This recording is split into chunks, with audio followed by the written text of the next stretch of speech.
Michael Jackson ऐसी शख्सियत है जिनको इंट्रोड्यूस करने के लिए शब्द कम पड़ेंगे। शायद ही कोई ऐसा होगा जो जैक्सन के बारे में नहीं जानता होगा। म्यूजिक में पॉप को एक अलग लेवल पर पहुंचाने वाले जैक्सन एक सिंगर और एक यूनिक डांसर स्टाइल के लिए जाने जाते थे।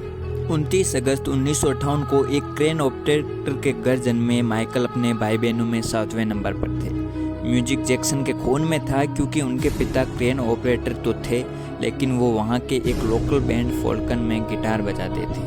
उनकी माँ भी म्यूजिक लवर थी जिन्होंने उन्हें सिंगिंग सिखाई। जैक्सन ने 5 साल की उम्र से ही अपने 4 भाइयों के साथ स्टेज पर परफॉर्मेंस देना शुरू कर दिया था।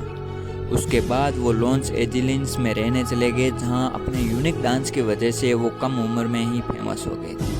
बचपन की बात करें तो माइकल जैक्सन का बचपन दूसरे बच्चों की तरह बिल्कुल नहीं था। एक किस्सा माइकल ने खुद बताया था कि उनके पिता माइकल के रिहर्सल के दौरान बेल्ट लेकर खड़े रहते थे क्योंकि वो उन्हें ये सब करने की परमिशन नहीं देते थे। इसी वजह से उनका बचपन पिता के डर के बीच गुजरा। माइकल जब ओपरा विनेफ्री शो में आए थे तब उन्हें बताया कि पढ़ाई के बाद माइकल जब रिकॉर्डिंग के लिए जाते थे तो पास में एक पार्क में खेलते बच्चों को देखकर वो काफ़ी परेशान हो जाते थे। उन्हें जिस उम्र में उन्हें खेलना था उस उम्र में माइकल अपने करियर को बनाने में लग गए थे। 1969 में सिर्फ 11 साल की उम्र में माइकल ने अपना पहला song I want you back निकाला, जो बहुत हिट साबित हुआ। माइकल को उस सॉन्ग से बचपन में ही शुरुआत मिल गई थी और यही माइकल की लाइफ का टर्निंग पॉइंट। इसके बाद 1970 में द लव यू सेव और it will be there release हुए, जिसे लोगों ने बहुत पसंद किया। 1975 में माइकल एपिक रिकॉर्डिंग से जुड़ गए और अपने बैंड का नाम जैक्सन 5 से बदलकर जैक्सन कर दिया।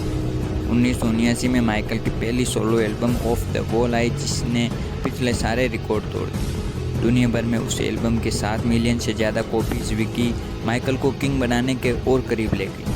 फिर 1982 में माइकल की थ्रिलर आई, जो आज तक की सबसे हिट एल्बम में से एक है, जिसने 11 में से 8 ग्रैमी अवार्ड जीते, जो म्यूजिक का सबसे बड़ा अवार्ड है, जिसके चलते उन्हें किंग ऑफ पॉप बुलाया जाने लगा। 1991 में आई एल्बम डेंजर्स उस साल की नंबर 1 एल्बम रही, जिसने वर्ल्ड वाइड 20 मिलियन कॉपीज बेची।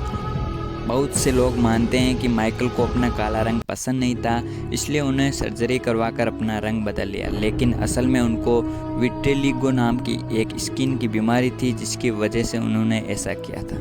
माइकल की लाइफ बचपन में काम करने में निकली, इसलिए वो अपना खाली समय बच्चों के साथ ही बिताते थे। लेकिन 1994 में उनके यहाँ रुके एक बच्चे के घरवालों ने माइकल पर एक चाइल्ड एब्यूज का आरोप लगाया, जिसके चलते माइकल को उस बच्चे के घरवालों को केस सेटलमेंट के लिए $25 मिलियन देने पड़े थे। और उस इंसिडेंट की वजह से माइकल कैरेक्टर पर एक धब्बा सा लग गया।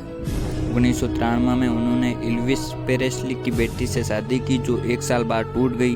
फिर 1997 में उन्होंने फिर से शादी की।